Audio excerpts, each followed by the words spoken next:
वास्तव्याच्या वेळी पाळत ठेवली गेली असा आरोप लोंढेंनी केलाय। फडणवीसांच्या सांगण्यावरून आयुक्त पाळत ठेवतायत का असा सवाल देखील लोंढेंनी विचारलाय। याशिवाय नितीन गडकरी आणि जितेंद्र आव्हाडांवर देखील अशीच पाळत होती असा दावाही लोंढेंनी केलाय। दरम्यान आम्हाला लोकांच्या समस्या सोडवण्यापासून वेळ नाही, आम्ही कशाला कोणावर पाळत ठेवू, आमच्याकडे वेळच नाही असं प्रत्युत्तर महसूल मंत्री चंद्रशेखर बावनकुळे यांनी दिलं।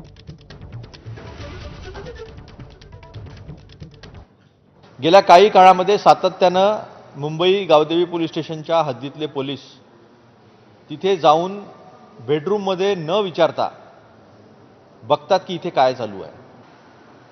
ते RSSचं कार्यालय नाही, तिथे जाऊन अशा पद्धतीनं स्नूपिंग करणं, अशा पद्धतीनं विजिलन्स करणं काय देवेंद्र फडणवीसजी आपण सांगितलं का हे की देवेंद्र भारती स्वतःच्या मनाने करतायत?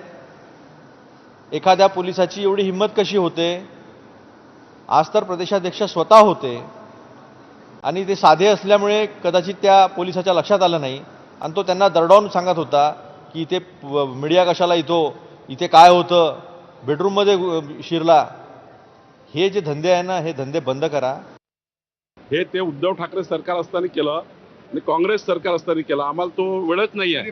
आम्हाला वेळ जनतेचे प्रश्न सोडवण्याकरता आहे।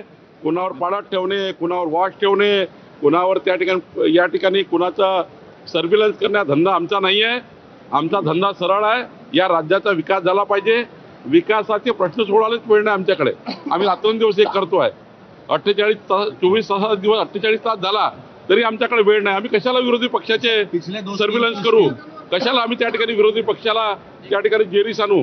त्यांचं काम ते करताय, सरकार म्हणून आमचं काम आम्ही करतोय।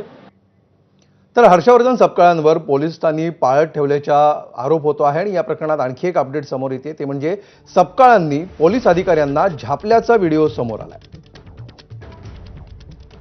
याला थेट स्वरूपामध्ये मुख्यमंत्री, गृहमंत्री आणि इथे तुम्ही जबाबदार आहात ना।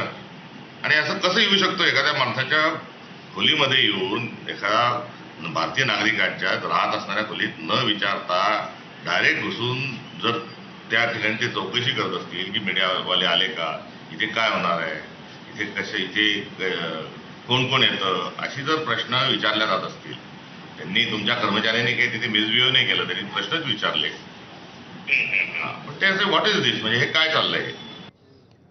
तर राज्याचे सामाजिक न्यायमंत्री संजय शिरसाटांनी राज ठाकरेंना जोरदार टोला हाणलाय।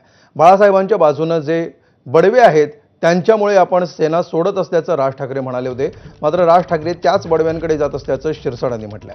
उद्धव ठाकरेंसोबत भेटी होतच राहणार असं राज